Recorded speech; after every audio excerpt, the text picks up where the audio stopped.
Welcome to episode 26 of BrownCast Ultra. Do you bleed? You will. Spoilers. He does. Oh man, welcome to BrownCast Ultra here. I'm Kyle. I'm Alec. And today we have a special guest. David Grayson, that guy. Returning back from the dead. Back by popular demand. Or the dead. It's definitely the dead. I think we can all agree. That's why they brought him back by popular demand. Okay, Yeah. because of popular demand, they're like, we gotta resurrect Yeah, him. they're like, oh man, look at his numbers. Like, We can't kill him. yeah, what, can we unkill him? Unkilling is very popular in modern entertainment. I've always supported it. Yeah, So, very popular. Yeah. all right, so in today's episode, we're going to we have one news title, something that just popped up here in the last couple days. We're going to talk about the new Suicide Squad first look reveal at the full cast. And then after that, we're going to go ahead and move on into our review of Avengers 2, Age of Ultron. We'll be doing our regular review first, and then we'll move on into spoilers for everybody. Mm-hmm. David, does it feel good to be back? It does. It's just like, It does. it does. Enough said. Enough said. But it really does, though. I actually really enjoy talking about this stuff because nobody in Los Angeles will really have an hour-long discussion with you about the Avengers. They just go, oh, I didn't really fucking get it. It's bullshit. What kind of mad fucking place is this? Yeah. Who's Ultron? Oh, man. So,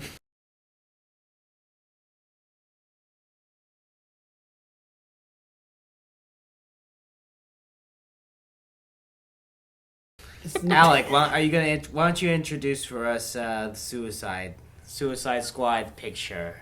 Alrighty, so Suicide Squad photo came out fairly recent, the past couple days. We've got everybody in their full costume. Got Will Smith and his Deadshot, which, by the way, I really like the Deadshot they're going with. It's like how you were saying, it's like a classic Deadshot, Yeah, but I Deadshot. really like it. the white mask and the, Yeah, it's really cool. Yeah, but you got all your people in full costume. Let's see. You got Jai Courtney as Captain Boomerang hanging out there. You got Margot Robbie as Harley Quinn. Yeah. Do you guys, really quick on that note, do you think that they're going to have Harley Quinn sort of be the Joker's girlfriend like they would in some of the comic books? Or do you think they're going to keep it strictly business, so to speak? Well, in the comics, the way the dichotomy kind of works with her and the Suicide Squad is she's part of the team, and but the Joker is like he kind of like you by what's probably how I think it's probably going to be, because that's how it was in the animated movie and kind of the newer runs of Suicide Squad, where she and Joker recently had like a falling out and she's mad at him. Mm-hmm. But he's always kind of like this force, this like chaotic force in life that she's just drawn to, over and over again. So it'll probably become a conflict in the movie, but I think it's gonna start out that they're not they're not together. I would agree. And honestly, that's the version of Harley that's been like really popular lately. Is her as more. It's more conflicted. It's rather than her being so complacent in anything that the guy says. I mean, that's kind of boring. Yeah. When they're just like a henchman, you know what I mean? It's like I always enjoyed, not to get too off topic, but like with like Batman and Robin in the comic books, when Robin wouldn't just do every single thing that Batman just told him to immediately. Like when he would question it, like, I don't know if that's a good idea, at least having some conflict rather than just going, you got it, Batman, whoa, bang, pow, or whatever, It's like, Robin, we haven't even left the cave yet. What are you punching, Yeah. You know what? I will say this. I like their Killer Croc they've got going on. Or is that That's Killer Croc. It's Killer Croc. Yeah, I really like that. I think that's a pretty interesting look they got going on there. I like the that they're using the practical effects on him. Yeah, instead of like the Arkham game Killer Croc, which it's still pretty cool. Like, it's cool, but like Monster Killer Croc is still pretty cool, but it would not fit into this movie. Yeah, I mean, I kind of like that they're going for like a unified style with all the characters. Like you see, like Jai Courtney looks insane. Like he kind of looks like the evil that evil clown in the Rob Zombie movies. Mm-hmm. You know what I'm talking God dang about? it! I'll try. Captain Spaulding. And Yeah. Rob Zombie movies. Are you guys surprised though that they didn't? I mean, granted they have they had released a picture of the Joker, right? Yeah. Like several days before, but how come they didn't put him in the picture like as the leading front man? Oh, he's not on the team. Really? I mean, but they show him in the credits for the movie. Yeah, but he's not on the team. He's probably. Okay. He's on it. To be perfectly honest, he's probably the mark. Like they're probably like being sent in to kill the Joker or something. Yeah, but with Suicide Squad, typically like Joker's never a part of it. But when in stories he shows up, usually he's like the cog in the plan. You know. Okay. Yeah. I have to be honest. Like he's I don't know as much about. But he's not on the team for sure. Yeah, it's one of the big like, I wouldn't say controversies, but like one of the big like things. I guess one of the big issues with this whole movie is that the fact that he's in it, and people are like, you know, it calls into question how this is going to kind of turn out as a movie.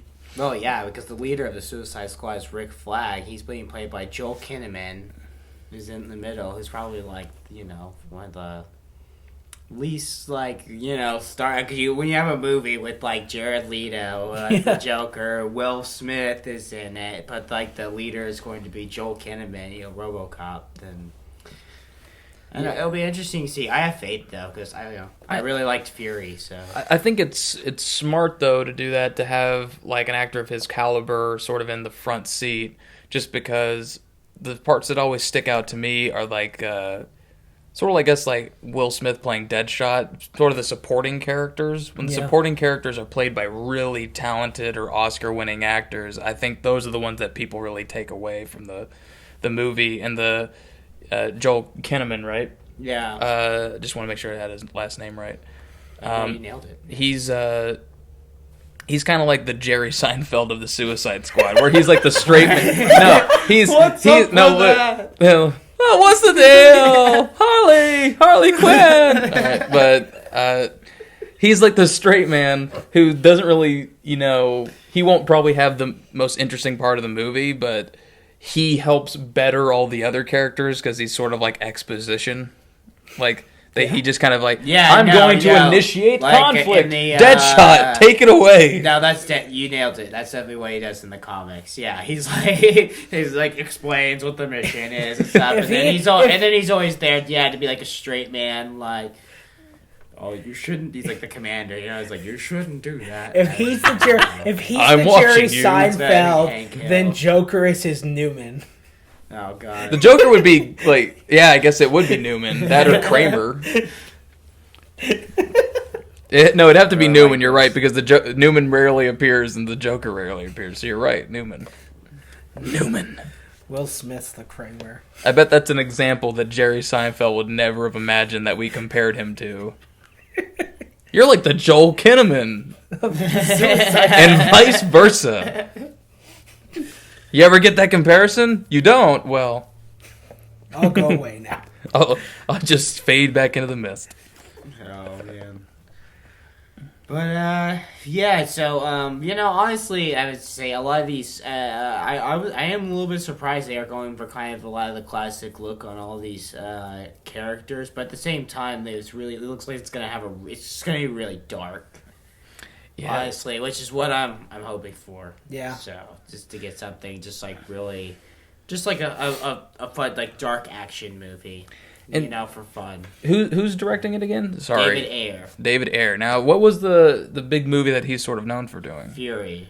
Okay. That's the last one he did. But then the movie he did before that was Sabotage, which is like really bad. What I really hope, though... Oh, and he...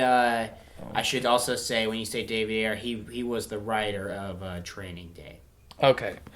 Well, that's a good combination then. What I really hope, though, is that they take some good time on the effects, like the special effects that they'll use, because my one critique of the movie Fury was that the special effects, i.e., tanks firing missiles into the tree line and bullets whizzing by, was that every single bullet in the movie Fury was like pink, green, blue, pink, green, blue, pink, green, blue, and then they would fire from a tank and it would hit the tree line and it looked like confetti, like it was like fireworks went off. You could literally see like sparks flying in every direction. But I love the movie. In the movie they explain that, and it's kind of a short line of dialogue. They say that like every third or fourth bullet is like a tracer bullet. Yeah, I know. It lights up so that they know where they're shooting. That's a good line of dialogue. Had it have been true and accurate, okay? I feel like they did it every 2 Those are real. Those are phosphorus. It's like every couple bullets, they like. But they wouldn't only shoot phosphorus bullets. Okay, that's what it looked like in some of the scenes. Now, granted, maybe 5 bullets fire faster than I can imagine. But like I said, it's my one critique. Otherwise, great movie. You're wrong, David. I am not wrong, okay? But it's like, if they pull some weird shit where the Joker like comes in on like a fucking spring and like bounces like Tigger into the scene and then bounces right back out, I'm fucking leaving the theater. Like, it's just, if they do something goofy or way too over the top, or like the Joker leaves a clacking mouth on a table, like. I will say this. I just doubt that'll happen. Yeah, it's probably gonna be really dumb. Yeah, I think he's a bit. I don't think he'll do that, but okay. I could definitely kind of have that same thing. Like if they go way too over the top with like the Harley stuff, Like literally, if they do exactly like the comic books, Harley Quinn is going to be bending over at a 95-degree angle the entire movie. Like every 2 sentences, she's gonna look like Ash Ketchum throwing a Pokeball. She's gonna drop lots of pins. She's gonna throw it like a baseball pitch, like the legs straight up in the air, and then throws a fucking smoke grenade, and then bends all the way over and touches her head to her ankle. Like that's Harley Quinn. That's what she does. Well, I don't know. Let's hope that's not the case. Anyways, I can't defend. I've never really liked the character either. Yeah, so. Kyle hates the character. Kyle hates to me, it was just an excuse for just a lot of over-sexualized stuff. I mean, granted, a lot of them are, but it's like an X-Men, right? They show tons of characters who look sexy, like Rogue looks sexy, but they don't play on it nearly as much as Harlequin. They go like, wow, doesn't she look like a hooker with a weird face? It's like a fetish. Kind of it totally is. It's like anime made its way into the fucking comic book. You're like, hentai the made original its way. Suicide Squad, she wasn't in it, so yeah, she didn't. I don't know. You know what's kind of weird to say? It's like the team from like the newer Suicide Squads, right? With Harley, because like Harley's not. It's kind of more of a newer character, but all the costumes are like from the Suicide Squad from before Harley was invented. Yeah, which is something, when you look at that lineup, her color palette's a bit like standout-ish by comparison because of that, Yeah. She's rocking like the blue-red combo, and everyone else has got these kind of like more played down colors. Tactical. I think they're doing that intentionally, though, to throw people off, and then at some point in the movie, she's going to transition to her usual kind of jester, like red and black. Like, so it's sort of like she's this happy-go-lucky character. Maybe the Joker pisses her off, wrongs her, then she goes dark and edgy, and she gets like this black leather with, red stripes on it, and looks like, the jester off the Red Hourglass from a Ben Stiller film. I bet it'll be the other way around. She's like going with the team, and then like eventually Joker brings her back to the dark side, and then she just goes full Harley. Harley. That would be. That's what? Oh, I thought you said the opposite. My bad. Yeah, Kyle. My bad.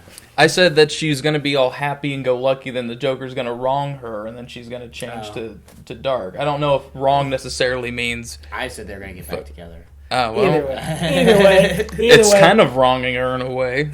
Pulling her to the dark side, that's kind of light to dark, sunrise, sunset. Well, Well, anyway, I think we all agreed that a lot of this looks, at the very least, interesting. Not really, the movie looks exciting at the very least. So exciting. But we'll have to go ahead and move on to another exciting movie involving comic books that we all saw this weekend. Yeah. Ready to go? We will, I guess it's time to talk about Avengers 2, Age of Ultron. Cue it!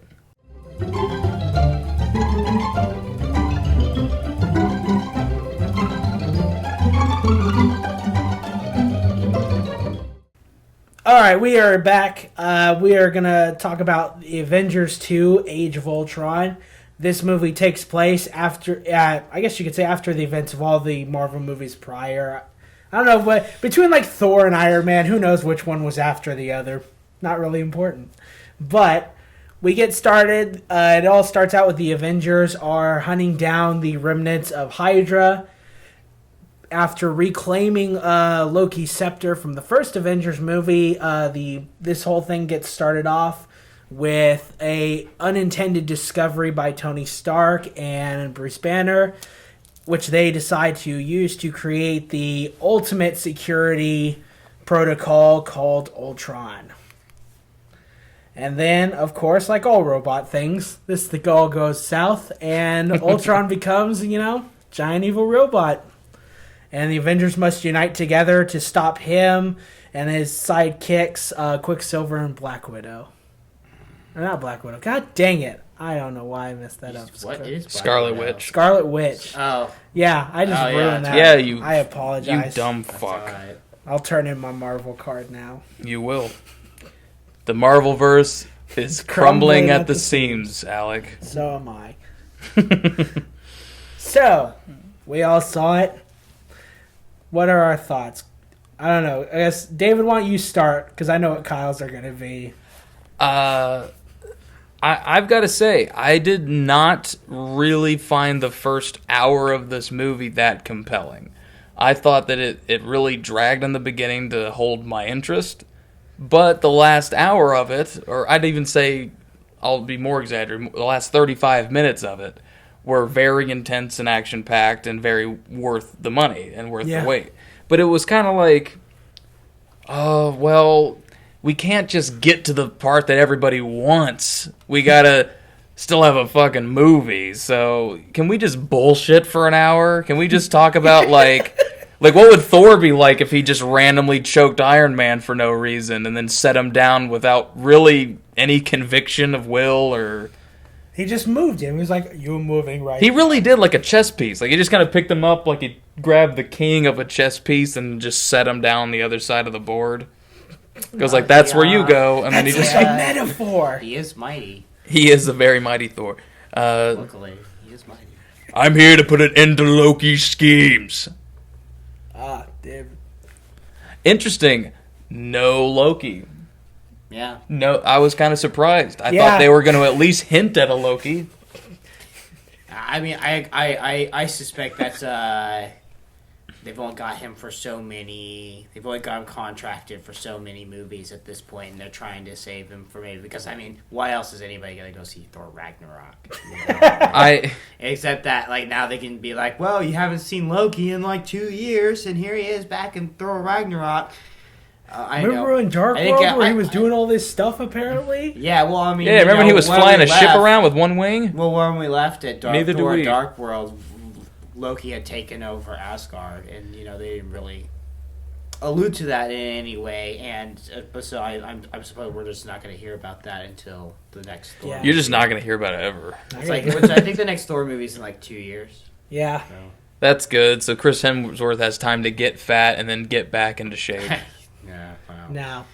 Yes, he has time to actually be in other movies, which we'll see how that goes. It didn't work out. Hey everyone, let's see Black Hat this weekend. Yeah, what? Exactly. It's like because I mean, with the way their contracts often works, they always have time to do like one other like big movie. It's one for them, one for you, one for them. Well, yeah, exactly. So like, like Chris Hemsworth, he did Snowpiercer. which you loved. Yeah, which was pretty good. And then like Chris Hemsworth. I remember you just raving about it. Does Black Hat, which is. I don't know. I didn't see it. I didn't see it either, and I forgot until like a couple seconds into this. Yeah. Like, oh yeah, I mean, we kind of digress from the, but yeah. So Loki, I don't think we probably won't see him. They're saving him for one last run in Thor and maybe the last Avengers movie. I was hoping for another like Hulk smash kind of thing with Loki, where it's just like, I'm a god, you foolish creature. He's like, and I will not be the puny god. See, I like to do all the voices rather than you guys having to find the clip. And now let's roll it. I'm just kidding. Like, I act out the whole scene. Oh god, we have to do I don't think we have to show people that clip. I don't want to show clips. Like, that's work. David, you're creating all this work for me. Oh my god! Why do I have to work for a living? So. Okay. Avengers. Thoughts on Ultron? What did you guys think of the way it looked, and what did you think of James Spader as the voice? Okay, well I'll start with as far as the Ultron. I really like the look of Ultron. I like how the face stuff all makes all these very elaborate, realistic movements and stuff where it can express better. I thought the design was really cool, especially the fact he like towers over everyone in the movie, you know. And I thought he was awesome. Not as much his little like army of minion Ultrons. I thought they were kind of a bit. They were a bit like elaborate and very complex for the fact that you barely see them in any shot. Like they're so blurry and moving. It was like there's too much going on here. We didn't like. But I think a lot of that's just ILM like gets really gung-ho and crazy on some of this stuff. And I think some of this was a case of lots of money and the ability to kind of run wild. And they've done this. They do this on on stuff before. I mean, I would argue this was the same thing when they worked on that fourth Transformers movie and stuff, where it's just like, oh, the evil robots don't just transform; they turn into particles and just reshape. You know, yeah, it's God. Let's not get onto that. It's cool, kill but it's myself. like, oh my gosh, you guys are like, this is way too much for something that's not important. Yeah. Moving on with my thoughts on the movie. As far as a Marvel movie, I kind of place this as in order to assign an arbitrary number, I place this as like a 7 out of 10 on the Marvel scale. Mm-hmm. Like, it's not as good as like your Winter Soldiers or Guardians of the Galaxy or even, Avengers 1. Avengers 1 is only slightly better than this. But it's certainly not the worst, And it's still a good movie. Like, it's a fun movie. Like, when you're in the theater watching it, you're going to have a good time. It's not until you get out that like you start picking it apart. It starts like falling apart. So it's sort of like Gravity in that regard, that when people were watching it, they were kind of, glued to the screen, and then you leave and you're kind of like, what the fuck did I just watch? Yeah, and you're more like, wow, that wasn't as good as I thought it was at the time, but... Or you let a lot of things slide because you weren't thinking about it. You were more focused on, like, I hope I don't miss anything. Yeah. And then once you didn't miss anything, you had time to think about what there was too much of or was too little of. You're like, oh, crap. All right. Well, so I guess what I thought of it... I think very early on in the movie, I've kind of realized that there wasn't going to be any kind of there wasn't going to be kind of hidden meaning or any kind of theme to this movie. It was you just kind of shut off your brain and enjoy it. It was actually pretty fun, and it was I think Marvel fans, anybody who's a fan of Marvel will definitely enjoy it because this is I think the 12th or 13th movie in this franchise, and if you've been up, so it's basically just like, oh, this is the next chapter in this huge franchise, which they've already made so many of so far, and they have so many to go now. You asked about Ultron. I don't know. I think he's kind of on par with the rest of Marvel's villains, and maybe he was a little bit weak. I cut James Spader. I think he kind of. It's pretty clear that he just kind of came in and did like his. I guess like maybe like he was like, oh, I'll do this part if I get to come in and Spader it. Like James if I can just be myself. Yeah. Because he just kind of did his thing. He was just basically just like Reddington, the robot. He was in the Blacklist, but so I would say I would not call this the best Marvel movie though, for sure. It was not the best one. I don't even know if I would say I liked it better than the original Avengers. I guess it's nice that. And it's just kind of just the appeal of Marvel. It's nice that I got to go into this movie and all these characters. I already knew all these characters. These characters are already established, and we can just kind of jump into a story. In the end, there's nothing. There's no like. It's basically just like the bad guy shows up and they beat the bad guy. Beat the bad guy. Maybe that's a spoiler, but they... Probably not. But if that's a spoiler, then we just shouldn't even talk about it. It's like, the heroes beat the bad guy. Marvel just goes, ha, fooled you, we weren't making any more of these movies. They all die. Ultron's not even in it. You fucking idiots. It was Khan. It was Khan. What are you better at?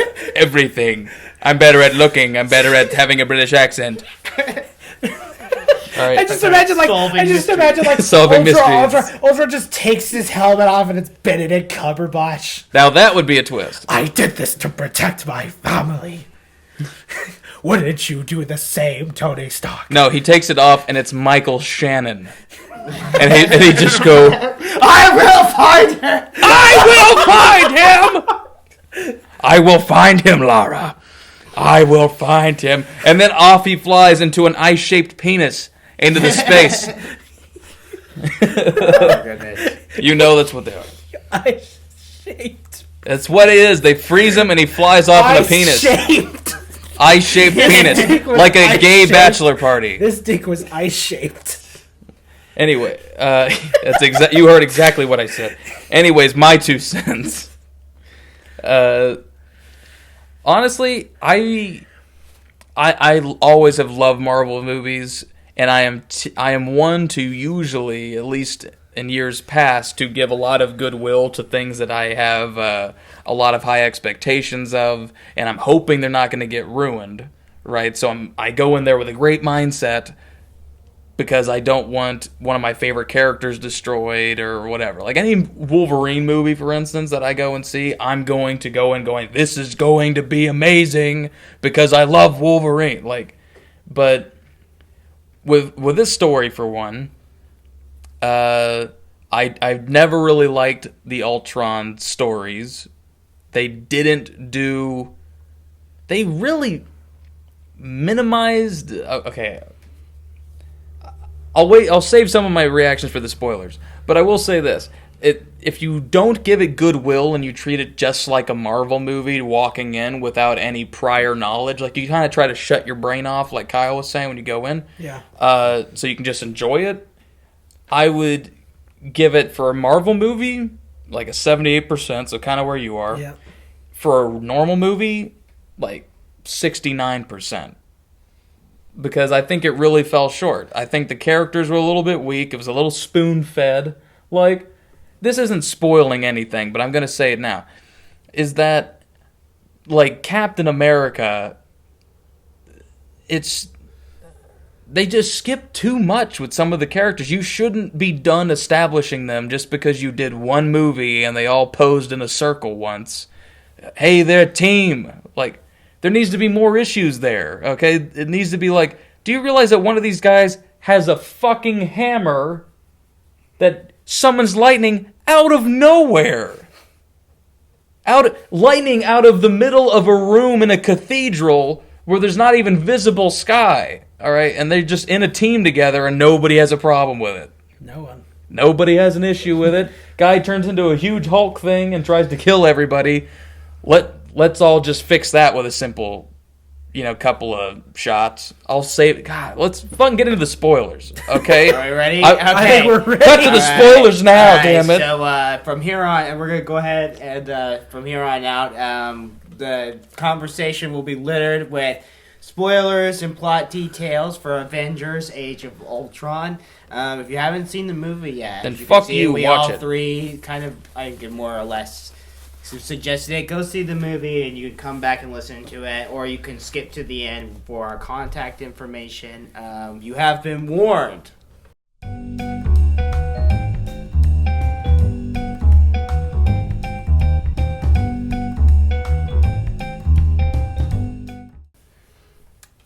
Yeah. All right, so now we're into spoilers. I have a question for you guys. So, am I mistaken, but did Ultron not rip off Ulysses Claw's arm? He did. He did rip off his arm. He did. The Andy Serkis character, like the beard, like he. Who was that? The weapons trader. Yeah. They kind of. I mean, maybe that's kind of just like a victim of just like they had to make this movie very marketable to children, which I guess it should be said. Like this movie is definitely child friendly. It's like. Yeah, but when you think about it, I made it really confusing about that. That part made it confusing because I really wondered because it looked like his arm was gone, but obviously there wasn't any blood or anything, and there wasn't gonna be, and I certainly don't expect that, but they're kind of ambiguous about it. Well, as you know, Kyle, when you lose an arm, you can still grovel and just be like, yeah. My arm. I didn't see any pirates in the movie. He was pretty cool. He wasn't. I mean, Andy Serkis. I kind of like it when he just regularly acts. He should win an Oscar. Shut the fuck up.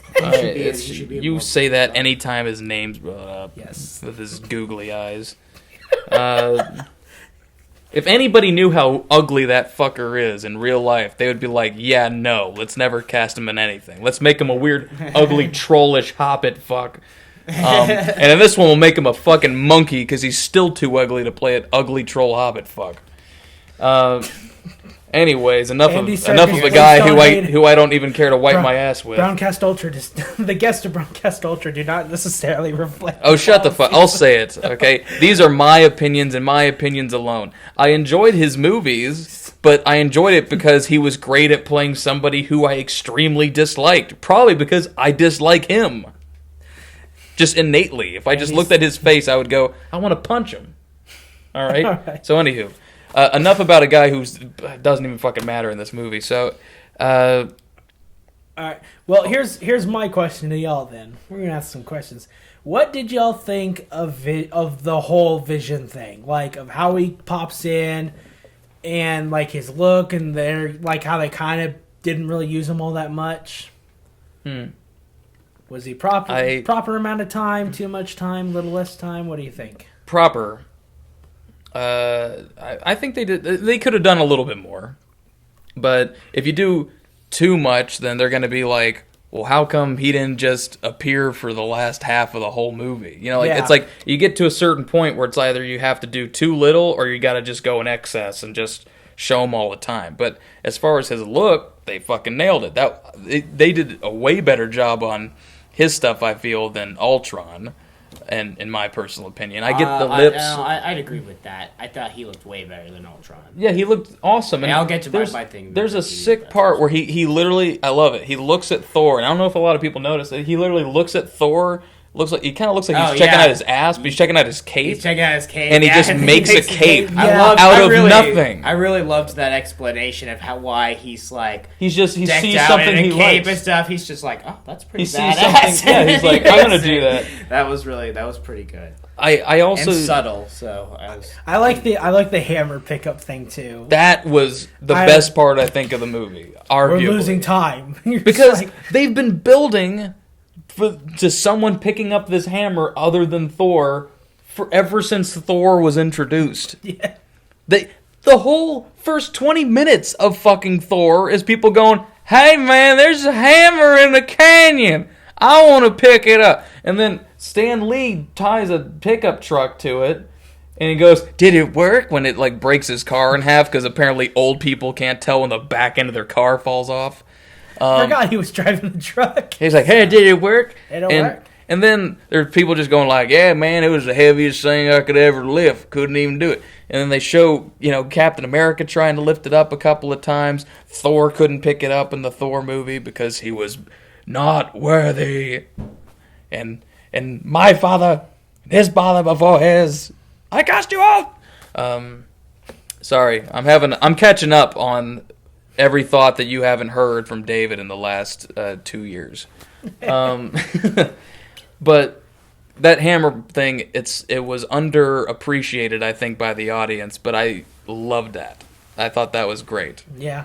The only time Thor has ever kind of just blatantly gone, "Yep, I'm following this guy." No questions asked. He picked up the fucking hammer. Holy shit, I didn't know people could do that. So I thought the vision worked out. I thought that worked out pretty well, and how that was one of the smoother parts of how the plot went in the movie. How they kind of because the kind of that was one of the big draws for me when I went into going into this movie. Is I was really curious as to how. Because I knew Vision was in the movie, but it's like how does he incorporate it in? How smoothly is that going to work? And I thought that worked out pretty well. I mean, about as well as you could expect. The way they kind of they introduced it in the beginning, and then it works as a really good kind of like at the end of the second act. Where they're kind of gearing up for the last battle and. Then Thor kind of like jumping in and like kickstarting him to life was very, very comic booky. I think that you can almost imagine like at the end of an issue, Thor jumps in and like brings because they're all like arguing, right? And then Quicksilver takes unplugs everything, and he's like, "We're not doing this." And then Thor comes in out of nowhere, like.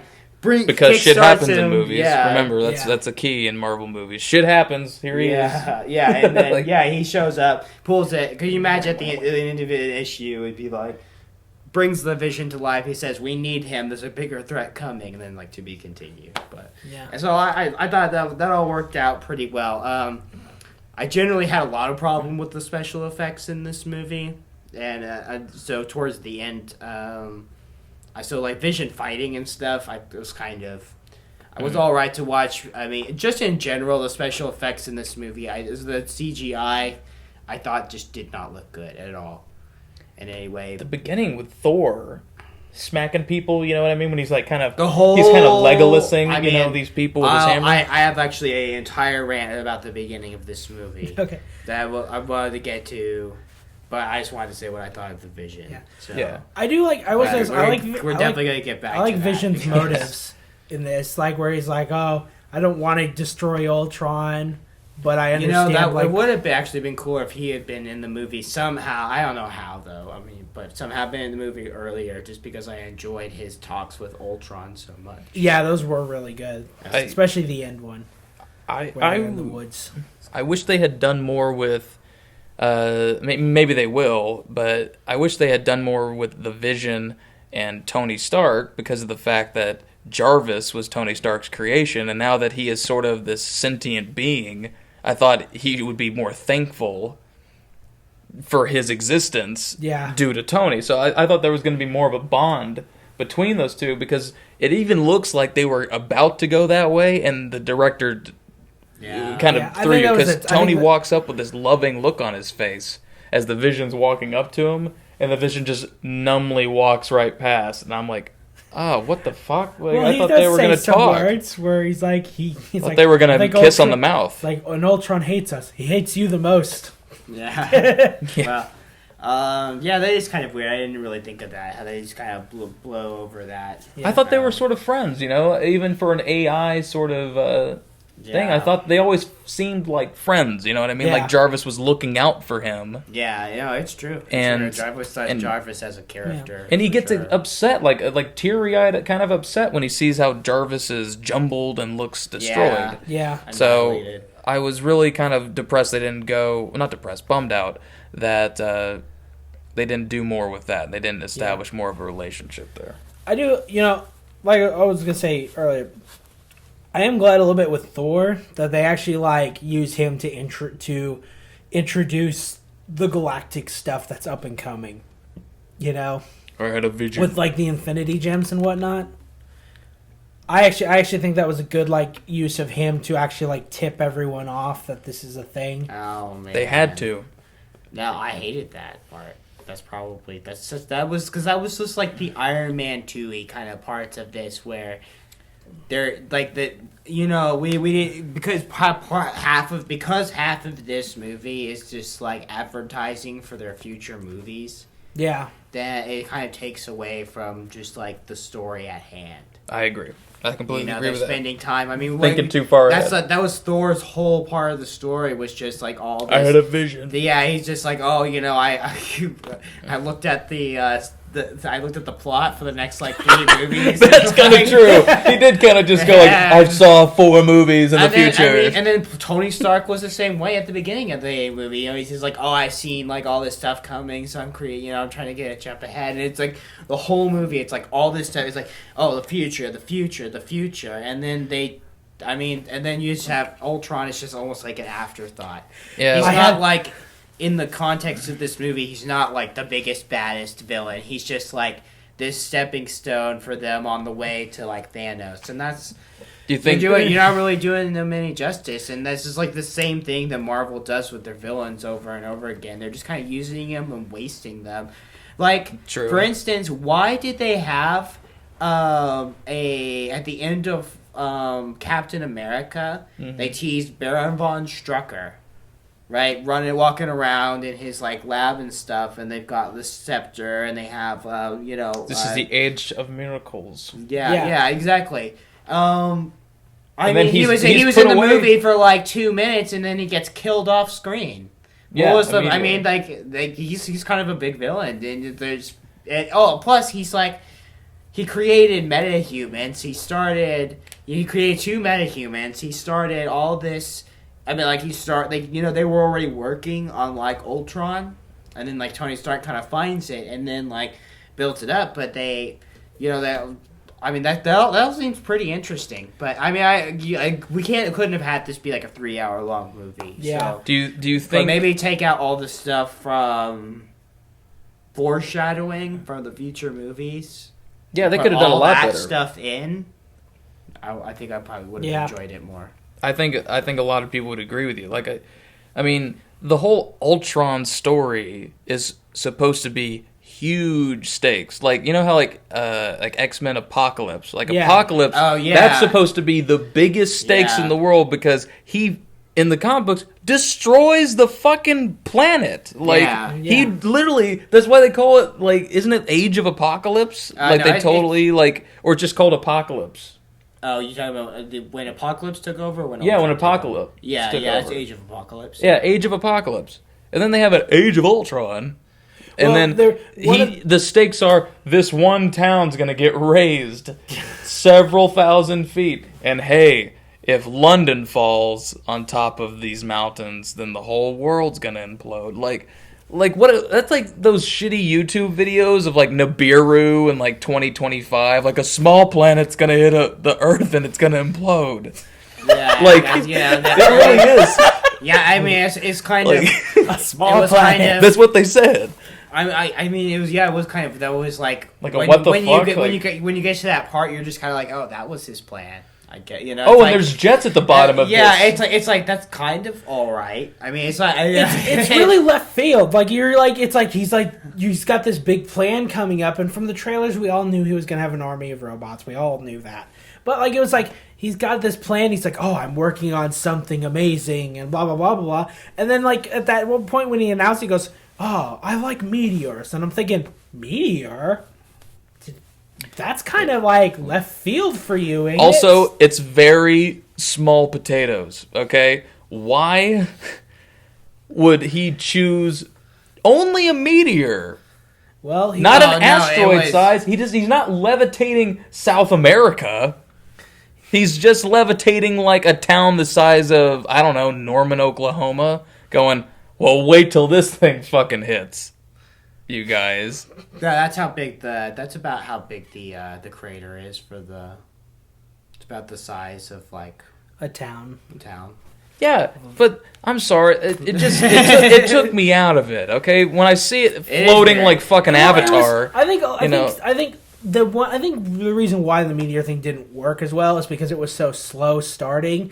Because they wanted to spend more time on them like stopping it and stuff. I can tell you guys why you didn't like it. Well, no, it's like when you see like a clock on a bomb, you know, but it's got way too long a time. Okay, I think you guys goes off in 8 days. You're missing the real the real reason that ending is just that it ends up being so bad is because the movie doesn't really care about his plan. I mean, he's doing this plan. It's like it's something that's constantly going on in the background. But essentially, the entire third act of that movie is just the exact same as Avengers 1, where they're just like, they have to just take down this army or what, you know, and that's and it was Iron Man 3 all over again. And then you know, Ultron kind of goes out pretty easily, and it's that's just you know, it wasn't. I mean, you're just kind of sitting there, you're just like we're going through the motions, you know. Well, look, Also, I'll say this. I thought Ultron looked a little too... they looked like they tried making him look like a dragon. Like, they gave him, like, these sort of, like, these bulbous ears that sort of stuck off his head, and he was glowing red on the inside, like he was, like, Smaug, but the Marvel version of Smaug. Yes. Like, and, like he's gonna just weld up with fire and spew it, like... Yeah. And he only had 2 little jets powering him. Like if they had just taken the jets out, Ultron can only now walk. With some of the really Ultron fast stuff, I think the final one, like the final Ultron form that he didn't look as cool as like the first one. Yeah, initially when he was a little bit leaner, like when they show him in the trailers, right? When they showed James Spader and he goes like, "There are no strings on me." That looked awesome. Yeah. But because it was like the right angle and the right light, and then they show in the movie, they don't even use that take. No. They mouthed over it with something else, and it was some throwaway line like James Spader trying to have humor. That was another thing. Ultron trying to be quippy and funny. Quipfest 2016. That's not what his character's about. He's mostly a computer. And he's telling jokes, like, he's being snarky and moody and kind of, like, PMSing a bit. Like, guys, he literally does this. Do you remember when he scoffs in the movie? He goes like, come on, guys. Yeah. You're a fucking robot, you idiot. You don't scoff like a little bitch. Like, Quicksilver, you get your fast ass back. Oh. You know what? I don't even want to talk to you guys right now, okay? Because I got the end of the world to deal with. I'm going to the lair. Yeah. I'm so gonna tell your mom. I'm going to the lair, guys. Going to the lair. Yeah, let's talk about the beginning. I think we're all gung ho for it. Let's talk about this beginning. When I started watching the beginning of this, for like the first 5-10 minutes. I had this like eerie, because I don't know if you guys remember this, and this kind of, well, people kind of don't really remember. There's kind of a little bit of revisionist history, but the first like 10 minutes, the original Avengers is like complete dog shit. Like it looks like it's an episode of like Agents of S.H.I.E.L.D. Like, you know, I don't know if you like. They're working on this, like, underground or whatever, and then, like, Loki shows up. And, Hawkeye like, is sitting in the Hawkeye, rafters. and there's, like, this car chase and stuff. It's awful. Awful start. They hadn't gotten the money yet. Yeah, and it seems like it's like, oh, well, so now we can, now the Their Indiegogo finally reached its goal. Exactly.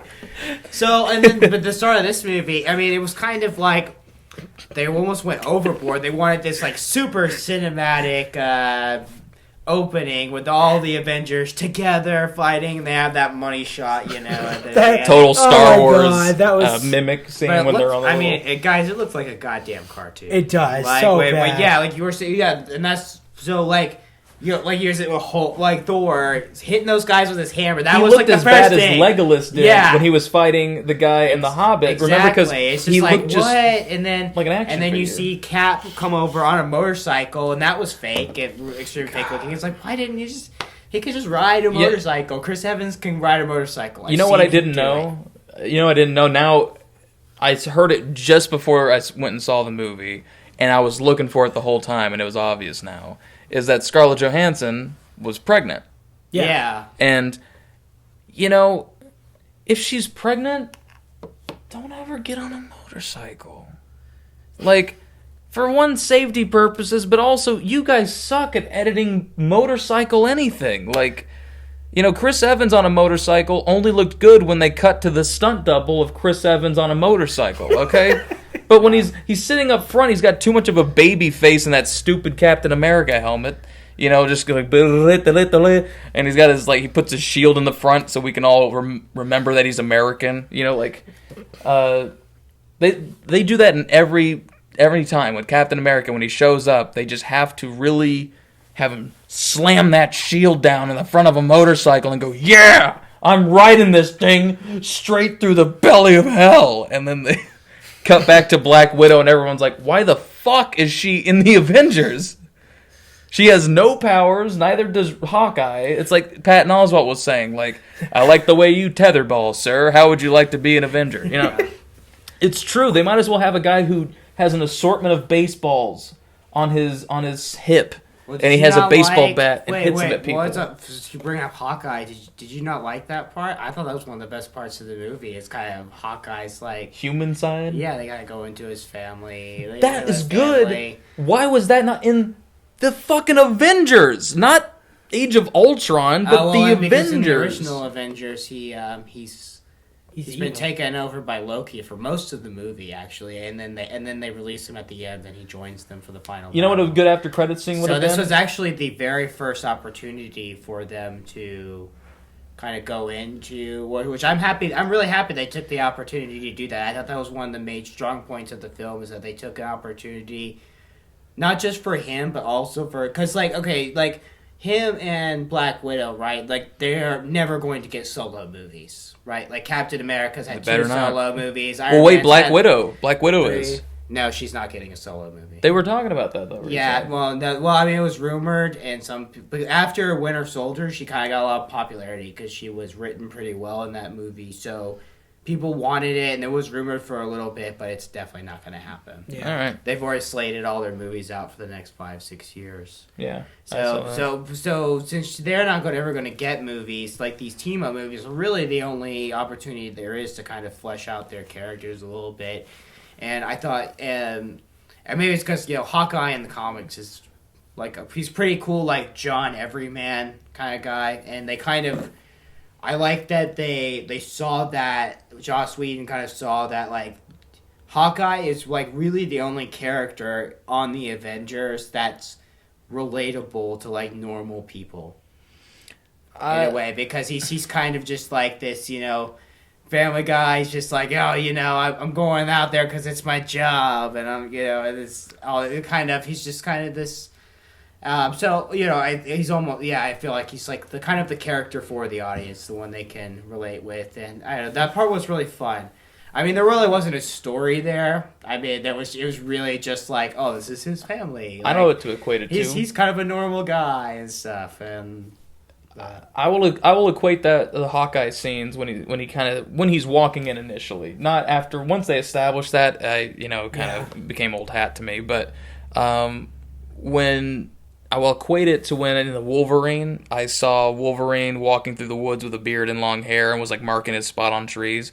I was like, hey, I actually like this. I like this. They're showing a little bit more of how he should be, because he's called the Wolverine and he's acting like an animal. And then Hawkeye's everyday man, and now you get to see what makes him everyday man. I kind of like that. However, they did not do a very good job of establishing the everyday man. This wife was way too okay with him, fighting aliens. You know, that old chestnut. By the way, we have kids, but forget that. don't worry about your kids. Very opposite of American Sniper. Rather than her going, come home, you gotta get away from this war. He just goes, it's my job. And she goes, you know what? You're right. It is your job. Get out of here, you crazy kid. Get out of here, sport. That's not enough fighting. She should have cried. He should have walked in and she should have broken down into tears. And those kids should resent him for always leaving. He nearly died. You have a really dark opinion. No, fuck that. No. Every aspect of this movie. You know what? As brothers, you guys can be snarky go, yeah, but you know what? I'm fucking right, because they're trying to be dark and edgy. That's dark and edgy. Whoa. Marvel is not trying to be dark and edgy. Well, then they're going about it really shittily because I said they're not trying to be dark and edgy. He's disagreeing with you. Yeah. What was dark and edgy about it? In Iron Man 3, for example, Tony Stark has PTSD and has constant flashbacks of these horrific scenes and has this terrible struggle with his losing Pepper, which they didn't even fucking address in this movie, which pissed me off because it's like that's what kind of humanizes him and makes him relatable in any way, shape, or form. Because nobody can relate on everyday person scale to a billionaire playboy philanthropist who invents these crazy things and gosh darn it, every now and then they start thinking for themselves. You know, So, I can't relate to that. I mean, they try to be dark and gritty about shit. I have to completely disagree. They don't try to be dark and gritty because every opportunity they have to be gritty, they try not. I mean, I was just talking about how they ripped off Ulysses Claw's arm. And they chose to completely brush over that. I mean, these movies seem like they're made more for kids, and it's kind of a Disney. It's as dark as it can get for kids. Are you telling me that if you brought a 9-year-old to the movie and they had never seen a guy's arm get chopped off in a Marvel? I mean, that sounds unheard of for most Marvel movies. Anybody losing an arm, they might die from a distance from a Hawkeye arrow, or Black Widow might knock them out, or Thor might strike them with lightning. But we never see close up them lose a limb, or if they start showing Thor giving entry and exit wounds with each lightning bolt to people, then that hand thing's okay. What I'm saying is that. They're just not trying to do that. They're trying to make it as kid friendly as possible. So it's not going to be dark and gritty. Yeah, but I'm saying they're trying as hard as they can, and I think they're failing miserably because they periodically will try to do something really dark, like the hand thing, right? And then they get to a Captain America scene and they go completely cheesy on it, where he still says things that are just ridiculous. Do you remember in the movie they had a joke, kind of a running joke about who says watch your language? He said, why the fuck is that in this movie? That's a waste of 10 lines. I guess maybe what our difference here is that you think that they're trying to be dark and failing, and I say that they're not trying to be dark and it's working.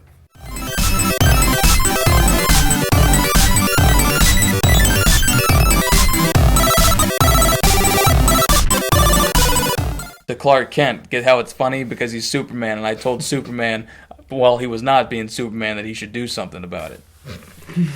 If you said that, people would go, you're right, that does deserve money. And they'll just, go, you're right. No, the truth is, if only that Constantine show had taken off, Kyle could stand in a trench coat and smoke all day, and people would give him money. It's a flawless system. I thought about just shaving this off and going on Hollywood Boulevard and just getting a glowing chest piece and just being like, I'm Tony Stark. And they go, you're Iron Man? No, just Tony Stark. I don't change into a suit. I don't need any of that. I'm a billionaire. Oh, man. But they might not give a billionaire money. That's the problem. I just realized I should have had this on vibrate the whole time. I'm a down on his luck billionaire. I always have been. All right, so you guys want to? I'll introduce it. Yeah. Oh, yeah. All right, so kind of to round this out, I was wondering, take turns and talk about what you would like to see in the future of Marvel movies and comic book movies in general. David, you want to go first? Sure. Let me think. I think it would be interesting. A couple of ones. I was rewatching some of those Watch Mojo, like the superhero origins of whatever. Yeah. And I really like watching those, especially before a movie like this comes out, because it reminds me of little things I forgot. Like, oh yeah, that's how Kingpin became who he is. Yeah. No, I like those. They also they tend to show like if there are multiple origins or something, they'll tell you all of them and things like it's good. And they don't necessarily pick the origins that we're all used to. They're like, and that's something like. The one about like Bizarro Superman is really interesting. So because that's just a freak of a origin story. Like, hey, the Hulk seemed like a good origin story. What if we did that to Superman? I stepped in front of a magic ray. It made me Superman, but not quite. Anyway, but I think someone like Simple, like The Question, where he has no face. Oh, that's one of Kyle's favorites. I think Jake Gyllenhaal would be a good Question because he's always kind of a detective and cop. Yeah, I'm a big with no face. I think he'd be good. Big Question fan, and I would have to say I've never thought of that before. That's pretty good. I think Jake Gyllenhaal would be a good Question, so we don't have to see his face. Yeah, so we can basically just use his voice. Especially after, Jake Gyllenhaal, he's a good, strong actor. And The Question's a serious guy, and he's a detective, exactly. and we've already kind of seen like Jake Gyllenhaal do like detective-y kind of roles. Prisoners with no face. That's what it is. Exactly Prisoners with no face. And what's great about The Question is that you can use him in the universe, and he could just be a detective to show that, look, even these superheroes or these freaks or whatever the characters within that world call them or refer to them as, he's sort of like Beast in the sense that, he's like a politician. Like he's more immersed himself than just like Cape Crusader. Yeah, he's not as much of he is a vigilante, but it's like he has an actual job and a purpose rather than I was born crazy with fire, so I'm going to use fire for good, It's true in regards to the Question. He's always very. It's like oh well, there's something shady going on. It's like I'm gonna investigate, and like he creates the Question for just very practical purposes. He's just like if people see my face, I'll get incriminated. So it's just like and it's like not like you say, not like oh well, man, I was involved in this horrible accident. I know. Now I must use my face. I have to use my facelessness for good. Maybe I'll get a guy to come by who's blind and uses a stick. Yeah, exactly. No, I just thought that funny. His nickname Stick. His secret identity is he's wearing like one of those like Groucho Marx glasses with like the glasses and the nose and the mustache. No, he takes off. He's just Mr. Potato Head. That's all it is. It's like I didn't want people to know. He just sharpies it in. Oh. If you wanted it to be a comedy, you just have Al Pacino as the Question because that'd be hilarious. He's just like, "There's something going on in here." I know one thing for sure. He got a great ass. Like, I think that'd be hilarious. But also, the last one was we were talking about this the other day at Waffle House was the Century. Just because I think. You mean Century? Century, not the Century. Yeah. Like Century. Yeah. With an S. Sentry. Just because it's an interesting story, the fact that he was so powerful that he actually had to make the whole world forget who he was, and in turn made himself forget. So he kind of Men in Black'd himself, you know what I mean? Yeah. And then drinks the potion and becomes the guy again. Does it last? Does it not last? But that is something really cool with the Inhumans movie coming up. We're going to get to see some of these characters that people don't know about, but are actually like really, really interesting. Yeah. As long as it's not Color Man or Dizzy Dots or whatever that one guy's called. Yeah. Oh no, it's Jiggle Balls. The guy comes up. There is in DC. I think in DC there's a character called Ball Boy, where he just like inflates into a ball. That's true. Bounces. That's totally true. I know I don't know his exact name, but that is his power. All right. Well, Alec, what do you want to see in the future?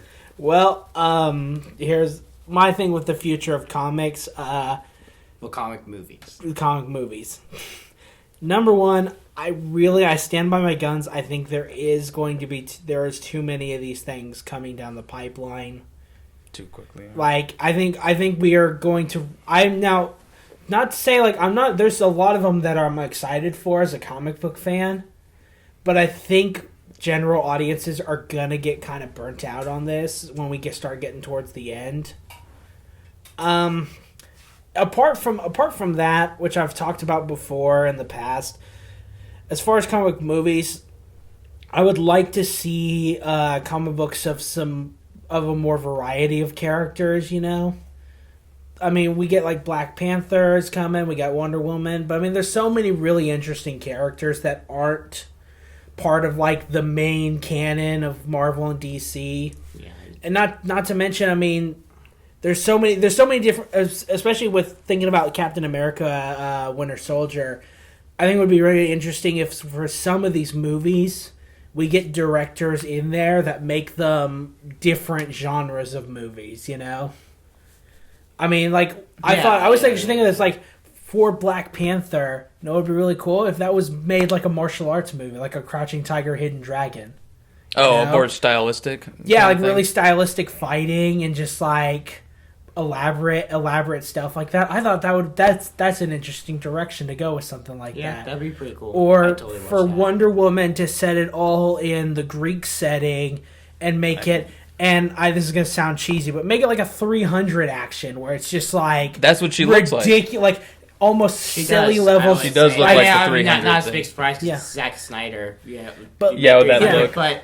But no, you're right. It does. Like it would be fun to see like silly levels of violence where it's just like her, just like some giant like cyclops like running at her, and she just like runs up and just like punches its head off, you know, in this like slow motion. What? I just would be crazy. It would be crazy, but that's one of those things with comic movies. I really want to see some like different movies because I think that will be what will stop audiences from getting burnt out on this is attacking these movies differently for a lot of them, you know? Because, like, I mean, Guardians works really well as, like, a comedy adventure.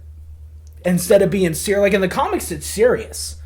Like, Star-Lord is a relatively serious character. He's not, like, Chris Pratt funny. He has some, like, one-liners, but very few and far between. You know? And that was really cool, like, just having this actor like Chris Pratt who's just, like, great with these, like, jokes. And then you had all these other characters in there. I mean, you had, like, the Drax thing where he like takes everything literally and they play that really funny, and that's one of the things with the future of comic book movies that I want to see is we get away, and I know a lot of comic book fans are going to be upset about this, but I feel you have to kind of move away from the source material on this stuff because comic books work well in the spectrum of comic books, but a lot of times that stuff doesn't translate to movies, as we know. And I just think if we really want this whole genre to like be a staple and remain for the next like 10 to 20 years, then I think they just need to really start taking... I mean, the studios need to start taking some risks with this stuff and start like trying new things. Otherwise, we're going to get into that kind of like vicious cycle we ran into during those like 90s and early 2000s superhero movies that people don't even really like or they're not very memorable anymore, you know? Like the first Hulk? Yeah, I watched the other day I actually watched The Punisher with John Travolta as the villain. Like it's like, oh wow, nah, it's kind of a yeah. But it was a good example that movie is not memorable. Yeah. For that matter, too, you know, this is my final... I promise this is my final thought. I would really like to see, for these comic properties, I would like to see some more 2D animation come back. Or even 3D, like Big Hero 6 stuff. It works really well. Some of these properties can work really well as cartoons, you know? I mean, shoot, some of the Green Lantern First Flight animated movie is by far better than Ryan Reynolds, and it's better than like the series that they made, and it holds up. Like it's like solid, and I've not really met very many people that didn't like it, you know? What's the name of the Pokemon movie with Mewtwo? The Pokemon movie. Is it really it's just called the Pokemon movie? I think there's I think it has a like Mewtwo Strikes Back. Mewtwo that was a Strikes Back. sequel made like years later, though. Well, here's the thing. What? Those no, effects. No, that was That's a sequel. Mewtwo Strikes Back is a sequel. The first one was just the Pokemon movie. But the effects with the orb, like when Mewtwo would form the orb, and it would have like kind of the clouds of smoke around it, and it would sort of blow. You're thinking of Mewtwo Returns, by the way. Oh, okay. Sorry, David. No, you're good. But when he has the orb, what I loved about it is because the whole thing is very, it's very cartoonish and kind of like the show was. Yeah. But the orb was an effect that they had done that I had never really seen within that setting. It's like sort the of one that he flies in.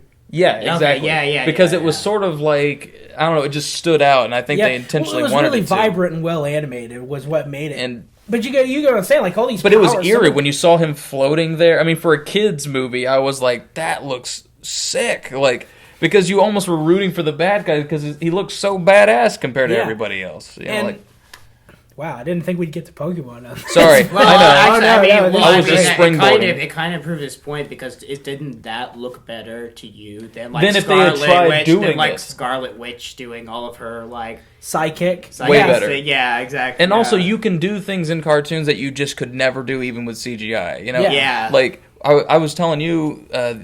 I forgot how long ago, probably about 2 months ago, when I was watching what was like Batman v Superman, but it was the cartoon. Yeah, the Dark Knight Returns. Yeah, the Dark Knight Returns. Epic. Yeah. And we watched the one where like Superman gets hit with like a nuke and like shrivels like a fucking raisin. That one, yeah. Yeah. I mean, that, to me, I had never expected that. Like, I'm watching it, I had never seen it, came into it maybe 2/3 or a third of the way in through the movie, and I was just entranced the entire time. The effects were great. I totally sympathized with the characters, and I believed it. Yeah. You know, it's something I was actually thinking of, just listening to y'all talk. I think Spider-Man would be a good animated feature. Oh my God, guys. I've been waiting to okay, jump in. But I I guess you're not privy to the news that they are making a Spider-Man animated movie. And I wasn't. That's awesome. It's going to be made by Phil Lord and Chris Miller, who made like the Lego movie. That's awesome. 21 Jump Street movies. When is it going to be made? You know? They just announced it about a week ago. So that means they're probably writing it right now. And well. All right, well, I promised to quit. Yeah, a couple of years. I promised to quit, so Kyle will let you talk. Because I was gonna because you brought Batman versus Superman, and I say, after coming off of the fact that we saw that, and that trailer actually played right before Avengers, but man, Marvel's really gonna have to step up their game, I think, especially visually, because I think that. They're gonna now they're gonna have some competition, especially from they picked a guy like Zack Snyder because that is probably his real strength is just his visual, the visual style of his movies, and so I think when you see all these ridiculous looking fighting CGI effects and Avengers, and then you see that that one scene of Batman going do you bleed? It's he will. It's better than the whole final fight of Avengers 2. Which, by the way, I have to say, was it you who said the Lex Luthor in the suit? Is that what you said? You said the voice. It probably was because he's mentioned that constantly. That's my theory. I agree. I just wanted to say that I actually agree that it would be him in the suit. I don't think that Ben Affleck, especially if they were giving him any kind of creative control over the character, I doubt that he was going to go, "Do you bleed? You will." I doubt he's going to... You know what that means? Point for Alec, Kyle loses. I don't even know what the people on 4chan are talking about, so I have no idea. It's actually a pretty wide... It's a pretty wide belief that it's possibly a different character who says that. It could be someone altogether different. It could be someone on the other side of the glass. And I guess I think that, I guess where I'm coming from, I guess we had this argument the last episode about it was, and I think that it would make sense for him to use a voice modulator, mostly because Christian Bale doing his Batman voice. I mean, why would you want to do that again, because it's just this constant made fun of thing. And they got stuck with it because he was sick, and do you know that? You know that, right? I didn't know that. No, he was sick when they were filming it, and so in one of the scenes when he plays Batman, he's like, "Swear to me," and he was sick, and they got stuck doing that voice because they go, "Well, we really liked it. It came out pretty good. Can you just do that the whole time?" And so they pretty much just had him do it because he was sick in one scene, and they didn't want to change it. Yeah. Plus, in the TV Arrow and stuff, that's what they do at Arrow. Instead of them doing growly voices, they just do the voice modulators. So it'll be a little thing. Oh, a lapel thing. Yeah, so they'll hit it and then. See, so that's why I think. But it could be a the bat suit, straight out left field. Yeah, it's been that robot suit. I feel like that makes sense because if you even notice, it goes around a lot of his face, it cuts off at the dimple in his chin. I mean, shoot, it could easily be. If anything, I mean, I'll be happy regardless of what it is because it's a great sound. As a sound, it's awesome. I mean, even it could be where maybe the visor comes down to guard his mouth when he's fighting, and that's where it comes from. But hey, either way, it's awesome. Well, I think that's what happens. I've also heard rumors that it's maybe a villain that hasn't been. It's kind of in the vein of Lex Luthor in the suit, but maybe Metallo or somebody Lex Luthor creates to take down Superman. Don't tell me that. Ooh, what about Brainiac? Yeah, Brainiac's another one actually. As long as it's robot. Brainiac, he's in a case. Yeah, it's actually very heavily rumored that Brainiac's going to be the villain of the Justice League movies and stuff. Because that would be eerie. Makes sense. Oh yeah. Because also imagine just a head. Just a head with spider body going, "Do you bleed?"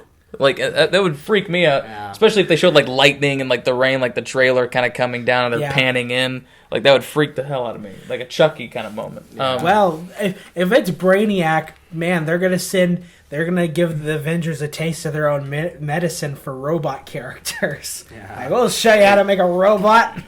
I will say this, if I could, about the trailer. I think and I think a lot of people are right in the sense that sometimes in these teasers or trailers, the effects don't look completed, or they're not quite like they would. That was a big thing about Jurassic Park, is that some of the dinosaurs look a little fake, but people are going, just wait till the movie comes out, they're going to be better.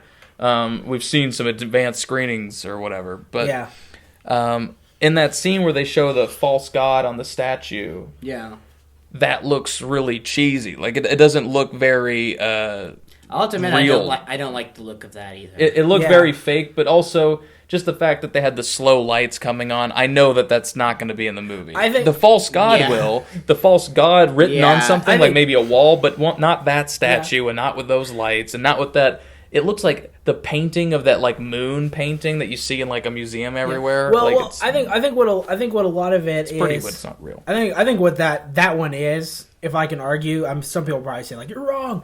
I think what it is they just did this.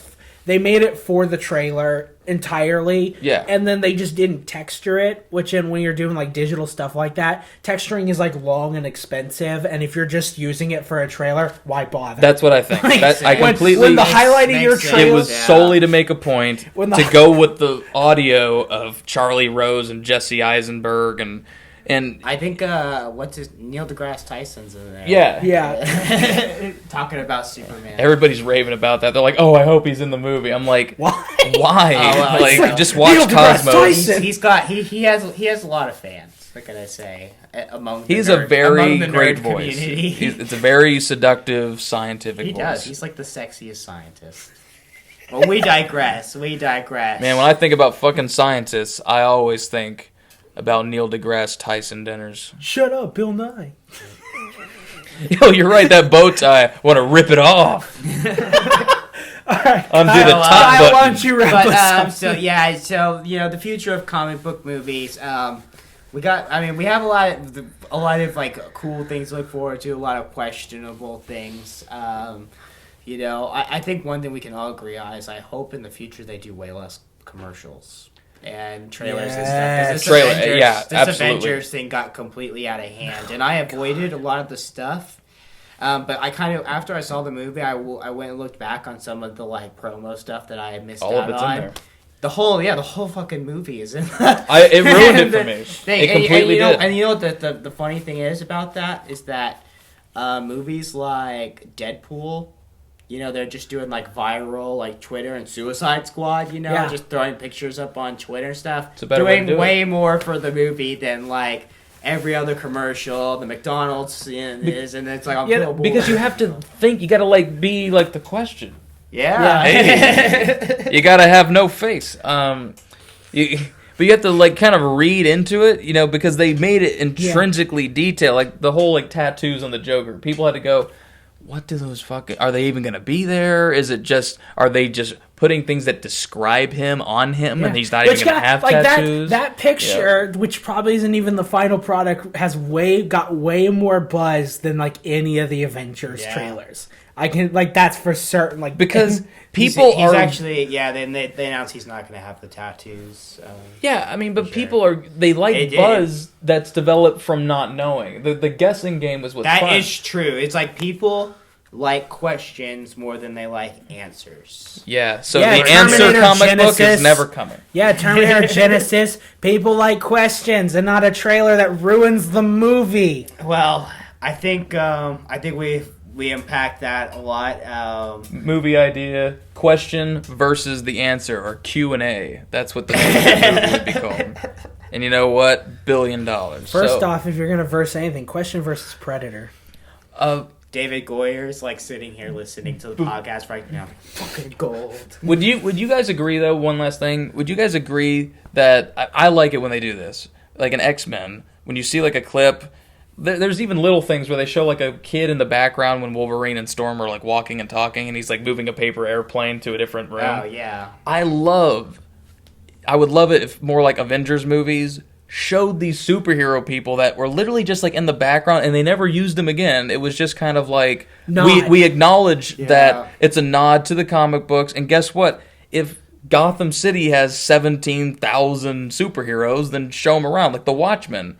The whole point of the Watchmen comic book is they all have, like, super strength. That's, like, a one common factor. Like, like, Rorschach has it, and Night Owl has it, and Comedian has it. More like super training. We're super training. I know. I'm sorry, but I like the fact that they show, like, in the Watchmen, all the different characters getting arrested, put in insane asylums, and they never really talk about who they are. They just kind of show it visually. Yeah, and I love that. Like Colossus and what's the name of the girl who in X-Men: Days of Future Past who sends him back in time? Kitty Pryde. Kitty Pryde. Okay, Colossus and Kitty Pryde teach in that class. If you look in that one shot, you can see other superheroes that you've read about that have been in comic books that grow up to be something, also, and that's cool. I love that. In that same scene, I like how they're like, okay, they are. It's like boom, couple, moving on. But but that's good though, because you know what? It leaves it to your mind, and you can wonder, are they going to bring it back? And you know what? If they never do, it kept you guessing. Yeah, I love that. For this thing, I would encourage you guys definitely to watch the superhero TV shows, because there's a lot of that in TV shows. Yep. Yeah, I know. I just wish they would do it more in movies. Yeah, for sure. But so that will conclude our podcast for today. We are on Facebook and Twitter now, so be sure to like us on Facebook and follow us on Twitter. If you have any questions, comments, or critique, be sure to send it to us at our email address at browncastultra@gmail.com. Like to thank our special guest David for being on the show today. Woo, David Grayson. David Grayson, everybody. David Grayson. You can find him on Facebook and Twitter. Grayson. You have a pretty active Facebook. Twitter, Instagram, YouTube. Just type in David Grayson, you'll find it. Your IMDb is actually better than like 50% of like people's IMDb's. I have to say, I was just like, you have a good picture up and everything. Thank you. There are people like charming fella. There are people in like there are people in like these huge movies like don't even have a picture up on their IMDb. Yeah, what losers? So I saw yours. I was like, well, I'm still going for that Robin role. He took this part seriously. Yep. Because so final thoughts, Kyle. Final thought. Brush your teeth. David. Final thought. I agree with Kyle. Brushing your teeth. Brushing your teeth and washing your hands. Fine. My final thought is this. I love the fact that Quicksilver was so unimportant to all of us. Not at any point in this entire Did anybody... Did we even I wanted to. I wanted to play devil's advocate. I didn't even think about him the whole time. So we didn't even talk about the fact he died. He's dead. BrownCast Ultra. We don't care about Quicksilver. Ain't that the truth?